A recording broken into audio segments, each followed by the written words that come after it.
নমস্কার বন্ধুরা, দীপালিস কিচেনে আপনাদের সকলকে স্বাগত জানাচ্ছি। চলে এসেছি আজকে আবারও একটি সুন্দর রেসিপি নিয়ে। আজকে আমি মিষ্টি কুমড়ো দিয়ে দারুণ স্বাদের বড়ার রেসিপি শেয়ার করেছি। এইরকমভাবে মিষ্টি কুমড়োর পকোড়া যদি বানিয়ে একদিন খান তাহলে রোজ খেতে ইচ্ছে হবে, এতটাই সুস্বাদু হয় এই রেসিপিটি। তো ভিডিওটি পুরোটা দেখার অনুরোধ রইল। আশা করছি রেসিপিটি আপনাদের ভালো লাগবে।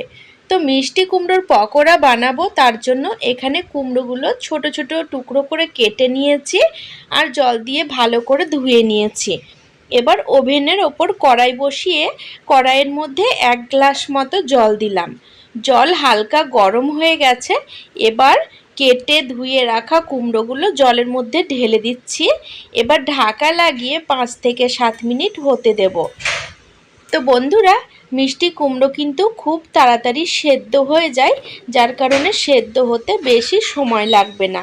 তো 5 মিনিট পর ঢাকা তুলে নিচ্ছি আর দেখে নেব কুমড়োগুলো সেদ্ধ হয়েছে কিনা। তো খুব ভালো মতো নরম হয়ে গেছে। এবার কুমড়োগুলোকে জল থেকে ছেঁকে তুলে নিচ্ছি। বন্ধুরা, আজকের এই ভিডিওটি ভালো লাগলে অবশ্যই একটি লাইক করে দেওয়ার অনুরোধ রইল, কারণ আপনাদের একটি লাইক আমার কাছে অনেক বেশি মূল্যবান। তো কুমড়োগুলো জল থেকে তুলে ভালো করে ঠান্ডা করে নিয়েছি। এবার একটি চামচের সাহায্যে কুমড়োগুলোকে ভালো করে মেখে নিতে হবে।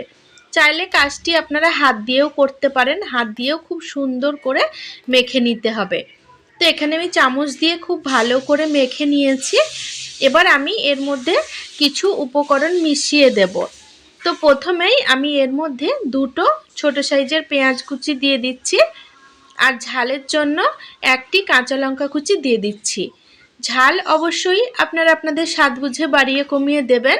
এবার এখানে কিছুটা ধনেপাতা কুচি দিচ্ছি আর এখানে আমি 3 চামচ মতো বেসন দিচ্ছি আর 2 চামচ মতো সুজি দিচ্ছি। সুজির পরিবর্তে আপনারা চালের গুঁড়োও মেশাতে পারেন। তো এখানে আমি স্বাদ মতো লবণ দিয়ে দিচ্ছি।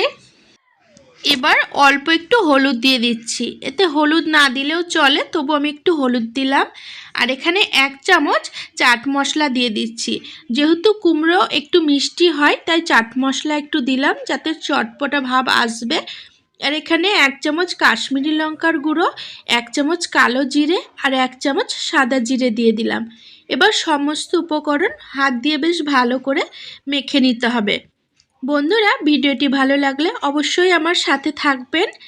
আর ভিডিওটি দেখতে যদি কোনো নতুন বন্ধু এসে থাকেন তাহলে অবশ্যই চ্যানেলটিকে সাবস্ক্রাইব করে রাখবেন আর পাশে থাকা বেল নোটিফিকেশনটা অবশ্যই অন করে রাখবেন, তাতে পরবর্তী ভিডিওর নোটিফিকেশনগুলো সবার আগে পেয়ে যাবেন। বন্ধুরা, ভিডিওটি আপনারা কে কোথা থেকে দেখছেন সেটি কমেন্ট বক্সে অবশ্যই লিখে জানাবেন, তাতে আমি আপনাদের সকলকে ধন্যবাদ জানানোর সুযোগ পাবো। তো এখানে সমস্ত উপকরণ দিয়ে খুব ভালো করে মেখে নিয়েছি। এবার কড়াইয়ে বেশ খানিকটা তেল গরম করে নিলাম। এবার এরকম ছোট ছোট আকারে গড়ে তেলের মধ্যে দিয়ে দিচ্ছি। এবার মিডিয়াম ফ্লেমে ভেজে নেব। এগুলো খেতে কিন্তু ভীষণই সুস্বাদু লাগে বন্ধুরা, আর ভীষণ মুচমুচে হয়। এরকম মিষ্টি কুমড়োর পকোড়া বানিয়ে যদি আপনারা প্লেটে রাখেন তাহলে নিমেষেই কিন্তু প্লেট খালি হয়ে যাবে। এই রেসিপিটি আপনারা বিকেলের টিফিনের জন্য বানিয়ে নিতে পারেন, কিংবা বাচ্চারা কিছু না কিছু খেতে চায় চটপটা, সেক্ষেত্রে এই রেসিপিটি বানিয়ে বাচ্চাদের দিতে পারেন। বাচ্চারাও কিন্তু ভীষণ খুশি হবে। তো এখানে 1 পিঠ ভাজা হয়ে গেছে, চামচের সাহায্যে উল্টে দিলাম। অপর পিঠও বেশ ভালো করে ভেজে নিলাম। এবার তেল থেকে তুলে নেব, তবে একটু তেল ঝরিয়ে তুলে নিতে হবে, যাতে এক্সট্রা তেল না উঠে আসে, তাতে একটু খেয়াল রাখতে হবে। বন্ধুরা, যারা মিষ্টি কুমড়ো খেতে চায় না তাদের একদিন হলেও এই রকম পকোড়া বানিয়ে খাওয়ান, দেখবেন তারা খুব মজা করে খাবে আর বুঝতেই পারবে না যে এটি মিষ্টি কুমড়োর পকোড়া। তো বাকি পকোড়াগুলো ঠিক একইভাবে ভেজে নেব।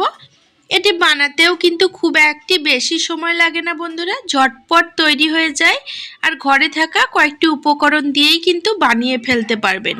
রেসিপিটি ভালো লাগলে অবশ্যই আপনারা আপনাদের নিকটবর্তী আত্মীয় স্বজন বন্ধু বান্ধবদের সাথে শেয়ার করে নেবেন, যাতে তারাও এই সুন্দর রেসিপিটি বানানোর সুযোগ পায়। বন্ধুরা, সমস্ত মিষ্টি কুমড়োর বড়া বা পকোড়াগুলো ভেজে তুলে নিয়েছি।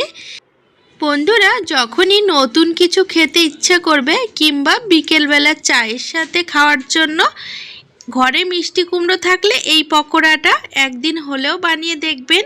আশা করছি আপনাদের ভীষণ ভীষণ ভালো লাগবে। তো বন্ধুরা, রেসিপিটি কেমন লাগলো অবশ্যই কমেন্ট বক্সে জানাতে ভুলবেন না।